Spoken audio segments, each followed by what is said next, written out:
Guys সবাই কেমন আছেন? আশা করি সবাই ভালো আছেন, আমিও ভালো আছি। তো আজকে বানাবো মাশরুম। তো অনেক দিন থেকে খাবার শখ, কিন্তু ঠিক টাইমে ঠিক জিনিস না পাওয়ার কারণে বানাতেই পারি নাই। তো আজকে দেখুন মাশরুম দেবাঞ্জনের বাবা এনে দিয়েছে। আর আমি বলেছিলাম গোল গোল গোল গোল মাশরুম নেওয়ার জন্য, কিন্তু সেটা পাই নাই। এটা ফুল ফুল টাইপের এটা পেয়েছে। আর কয়েকদিন যাবত আগে অঙ্কুশ, মানে আমি যাকে অঙ্কুশ বেবি বলে ডাকি, সে অঙ্কুশ বেবি বানিয়েছিল। ওর দেখে খুব খেতে ইচ্ছা করেছিল, সেই জন্য ভাবলাম যে কোনো উপায়ে মাশরুম খুঁজে বের করতেই হবে কোন দোকানে আছে।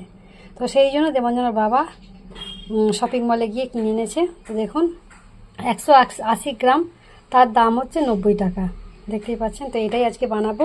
তো তার জন্য দেখুন আলু, কাঁচা লঙ্কা, ধনেপাতা, রসুন, আদা, টমেটো, পেঁয়াজ নিয়েছি। এরপর আরও যেসব মশলা দেবো সেগুলো আমি আপনাদেরকে শেয়ার করব। তো গাইস সামান্য পরিমাণ চিনি নিয়েছি, তেজপাতা একটা লঙ্কা, জিরের ফোড়ন, লঙ্কা গুঁড়ো, হলুদ গুঁড়ো, নুন নিয়েছি। আর এদিকে আমি মাশরুমটা হলুদ আর সামান্য পরিমাণ নুন দিয়ে একটু হালকা করে ভাপিয়ে নিচ্ছি।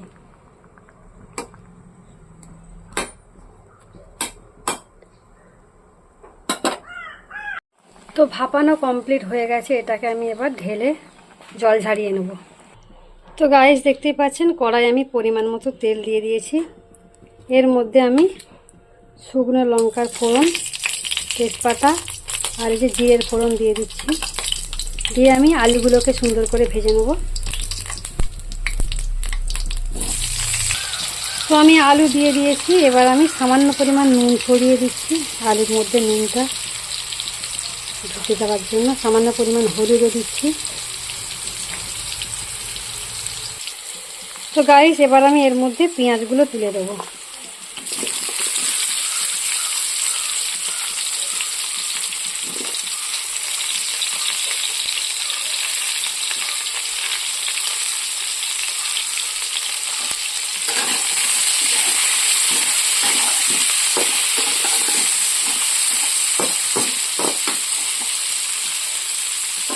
ততক্ষণ পেঁয়াজটা ভাজা হোক। তো পেঁয়াজগুলো ভাজা ভাজা হয়ে এসছে, এবার আমি এর মধ্যে কাঁচা লঙ্কা, ধনেপাতা, টমেটো তুলে দেবো। তো টমেটো, ধনেপাতা, কাঁচা লঙ্কা দিয়ে দিয়েছি, সামান্য পরিমাণ তেলও দিয়েছি এগুলো ভাজার জন্য, ততক্ষণ এগুলো ভাজতে থাকুক। তো টমেটো, লঙ্কা, ধনেপাতা এগুলো ভাজা ভাজা হয়ে এসছে। এবার আমি এর মধ্যে আদা রসুন দিয়ে দেবো।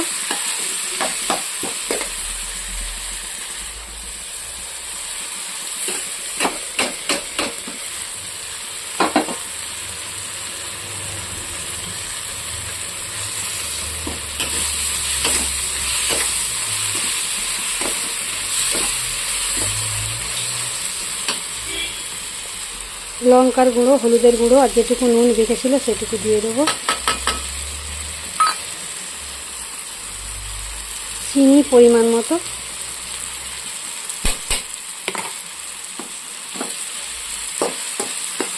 তো আমি এবার মাশরুমটা এর মধ্যে দেবো, দিয়ে সুন্দর করে নাড়াচাড়া করবো। এটা ব্যাক ক্যামেরায় করব। তো আমি এবার এর মধ্যে পরিমাণ মতো জল দিয়ে দেবো।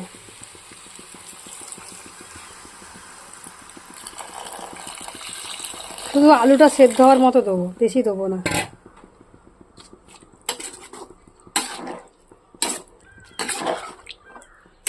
কারণ এটা তো ঝোল ঝোল করবো না, এটা শুকনো শুকনো করবো।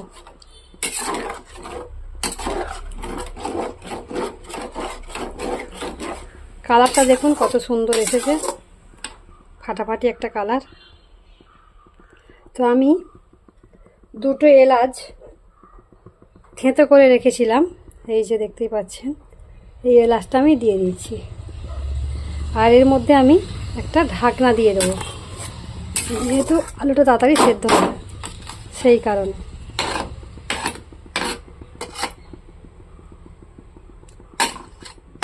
তো মশলা জ্বলে যাতে না যায় তার কারণে আমি আঁচটা কমিয়ে রেখেছিলাম, এবার আমি আঁচটা বাড়িয়ে দিচ্ছি। তো গাইস মাশরুম রেডি হয়ে গেছে, আর একটু জল শুকনো হয়ে গেলে নামিয়ে নেব। তো বন্ধুরা দেখতেই পাচ্ছেন মাশরুম রেডি হয়ে গেছে, একটা থালায় করে নামিয়ে নিয়েছি। তো চলুন বন্ধুরা, সবাইকে টাটা বাই বাই। সবাই ভালো থাকবেন, সুস্থ থাকবেন, নিজের প্রতি খেয়াল রাখবেন। আবার দেখা হবে পরবর্তী সময়। Tata bye bye.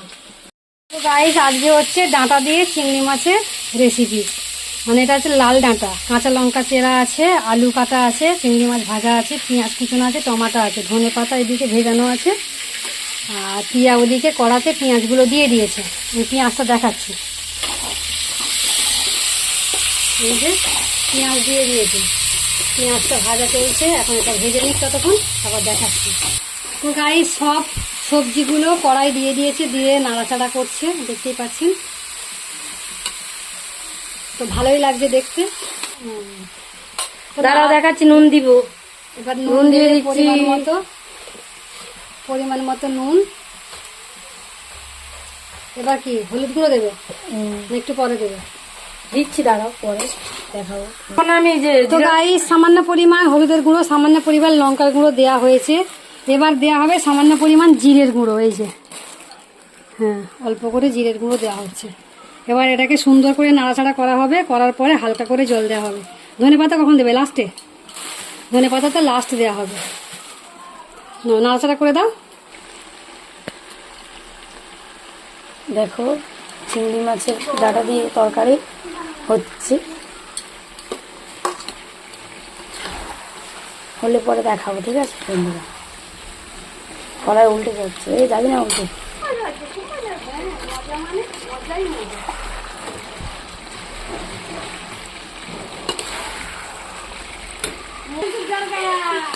হচ্ছে কষানো কষানো হচ্ছে, তারপরে একটু জল দেবো নাকি দেবো না জানি না, দিদিভাইকে জিজ্ঞেস করতে হবে, ঠিক আছে। ঝোল দিয়ে দিয়েছি পাতলা মতন, পরে শোকাবে এটা, তারপরে দেখাবো। গাইস, দেখতেই পাচ্ছেন যে ঝোলটা হয়ে এসছে। এবার আমি এটাকে নামিয়ে নেব। কালারটা দেখতে পাচ্ছেন যে দুর্দান্ত হয়েছে। লাল শাকের ডাঁটা চিংড়ি মাছ দিয়ে সত্যি এতটা সুন্দর হয় আমি জানতাম না, যদি প্রিয়া না এটা বানাতো। তো এর আগেও অনেক কিছু খাইয়েছে যেগুলো আমি শেয়ার করেছি, তো আজকের এটাও শেয়ার করছি। তো এটাকে আমি নামিয়ে নিই, তারপর আমি টেস্ট করব, টেস্ট করে আপনাদেরকে বলবো। সহজে আর খুব তাড়াতাড়ি ঝোলটা বানানো হয়ে গেছে। তো চলুন বন্ধুরা, আজকের মতো টাটা বাই বাই। সবাই ভালো থাকবেন, সুস্থ থাকবেন, নিজের প্রতি খেয়াল রাখবেন। আবার দেখা হবে পরবর্তী সময়। আর আমি টেস্ট করে দেখিয়েছিলাম, সব কিছু ঠিকঠাক হয়েছে।